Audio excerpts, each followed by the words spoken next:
நல்ல காரியங்களில் ஒருத்தருக்கு ஒருத்தர் துணை நில்லுங்கள். அந்த வேலை நம்ம செய்துட்டே இருக்கணும். எப்பவுமே நலவுகளுக்கு தடையா இருந்துராதீங்க. நல்லது நடந்தா அதை குறை சொல்லாதீங்க. அதுக்கு தடையா நம்ம இருந்துடக்கூடாது. அதுல குறைங்கிறது எதுல இல்லை நான் கேட்கிறேன். குறையில்லாத மனுஷனும் இல்லை, குறையில்லாத செயலும் இல்லை, எல்லாத்திலையும் குறை இருக்குது. இமாம் கசாலி சொன்ன ஒரே ஒரு பாடத்தை மட்டும் சொன்னால் எல்லாருக்கும் புரியும். நீ என்ன குறை சொல்ல போகிறாய், யாரை குறை சொல்ல போகிறாய், ரெண்டையும் எடுத்து வச்சுக்கா. என்ன விஷயமா குறை சொல்ல போற, யாரை குறை சொல்ல போற, ரெண்டையும் வச்சுக்கா. அந்த ரெண்டையும் வச்சு அவர்கிட்ட போய் அந்த குறைய சொல்றதுக்கு முந்தி அதை அப்படியே உன் லைஃபுக்குள்ளவா, உன்ன பாரு, அந்த விஷயம் உங்ககிட்ட இருக்கான்னு பாரு, அந்த குறை உங்ககிட்ட இருக்கான்னு பாரு. அந்த குறை உங்ககிட்ட இருந்துச்சுன்னா நீ அவரை குறை சொல்றதுக்கு எந்த தகுதியும் இல்லையப்பா. அவரை குறை சொல்றது எந்த தகுதியும் இல்லையே. அவரை குறை சொல்ல போற, எதுக்கெடுத்தாலும் இந்த மனுஷன் தப்பா நடக்கிறாரு, கொஞ்சம் திரும்பி பாரு, அதே நிலை உங்ககிட்ட இருக்கும். நம்மளே இப்படிதான் இருக்கோம், முடிஞ்சு போச்சு. இமாம் கசாலி சொல்லுகிறார், எந்த குறை சொல்ல போகிறாயோ அந்த குறை அங்க சொல்லி விடாதே, அதுக்குள்ள ஒன்ற பார். அவர் எதுக்கெடுத்தான் டென்ஷன் ஆகுறாரு, கொஞ்சம் திரும்பி பார்த்தா நம்ம 100 இடத்துல டென்ஷன் ஆகியிருப்போம். அவரை விட மோசமா டென்ஷன் ஆகியிருப்போம். கோபப்படுவதற்கு அனுமதி எங்கே தெரியுமா? கோபப்படுவதற்கு அனுமதி எங்கே தெரியுமா? சத்தியத்தில். உண்மைக்கு புறம்பா நடக்குதா, உண்மையை நான் சொல்றேன், உண்மைக்கு புறம்பா இன்னொருவர் சொல்றார், அங்க நான் கோபப்படலாம், அனுமதி இருக்குது, மார்க்கம் சொல்லும்.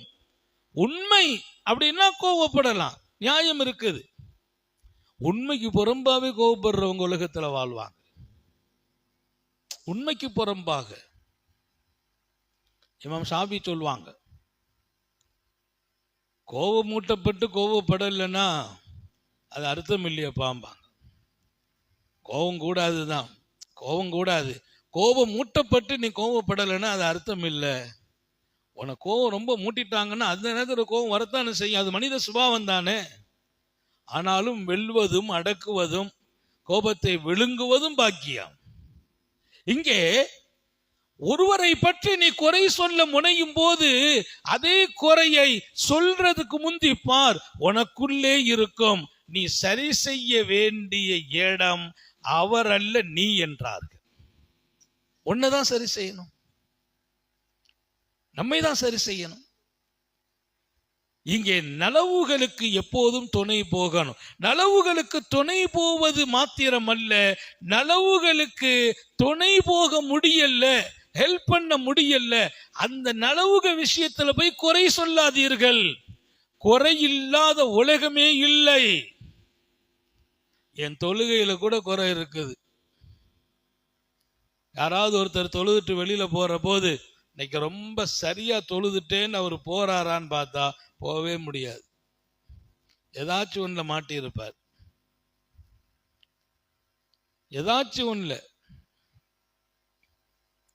கரெக்டா தொழுதுட்டே வருவார், அத்தஹியாத்துல இருக்கும்போது இங்க இருந்து துன்யா விட்டு வெளியில போயிடுவார். கவனங்கள் எங்கேயாவது போயிட்டு இருக்கும். குறை மனிதன்ட்ட இருக்கும், சில செயல்கள்லையும் குறை இருக்கும். நல்ல செயல் தான், அதுல சில குறை இருக்கத்தான் செய்யும். அந்த குறையை பார்க்காதீர்கள், மாறாக நல்லதை ஊக்குவியுங்கள் என்கிறார்கள். அல்லாஹ் சொன்ன வார்த்தை தஆவனு அலல் பிர்ரி வத்தக்வா வலா தஆவனு அலல் இஸ்மி வல் உத்வான். வரம்பு மீறும் காரியம், பாவமான காரியம் துணை போகாதீர்கள். பாவம் நல்ல தெரியுது, இது தப்பான வேலைன்னு தெரியுது, அதுக்கு 4 பேர் சப்போர்ட் பண்ணுவான். நல்ல காரியத்தை நிறுத்துறதுக்கு ஒருத்தன் முயற்சி பண்றான்னா அது அவன் தீங்கு செய்யக்கூடாது, அந்த தீங்குக்கு 4 பேர் சப்போர்ட். நீ சொல்லு, நானும் பார்த்துக்கிறேன். ஆனா ஒரு விஷயம் உங்களுடைய மனசுல பதிய வைக்கிறேன், அல்லாஹ் எது நடக்கணும்னு முடிவு செய்தானோ, நீ 4 பேர் இல்ல 40,000 பேர் சேர்ந்தாலும் அந்த நல்லதை நிறுத்த முடியாது. நல்லது நடந்துட்டு தான் இருக்கும். ஒரு நல்லது அல்லாஹ் நடக்கணும்னு முடிவு செய்துட்டா 4 பேர் இல்ல 40,000 பேர் சேர்ந்தாலும் நிறுத்த முடியாது. எனவே நல்ல காரியங்களுக்கு துணை போங்க, பாவங்களுக்கு துணை போக கூடாது என்று அல்லாஹ் சொன்னான். என்ன, இந்த உலகம் தான் என்னுடைய நிரந்தரமான மறுமையை தீர்மானிக்கிற இடம். பல் தூசிரூனல் ஹயாத்தத் துன்யா. என்ன அல்லாஹ் கவலைப்படுற, வருத்தப்பட்டு சொல்றான், என்னப்பா நீங்க அழிந்து போற உலகத்தை போய் தேர்ந்தெடுத்து வச்சுக்கிறீங்களே, அழிந்து போற உலகத்தை தேர்ந்தெடுத்து வச்சுக்கிட்டீங்களே, அழிஞ்சு போன உலகத்துக்கு அழிய போற உலகம், இத போய் தூக்கி சுமந்துட்டு இருக்கிறீங்களே. நாளை நிரந்தரமான மறுமைக்கு வரணுமே, அதுதானே அழகானதும் நிரந்தரமானதும்.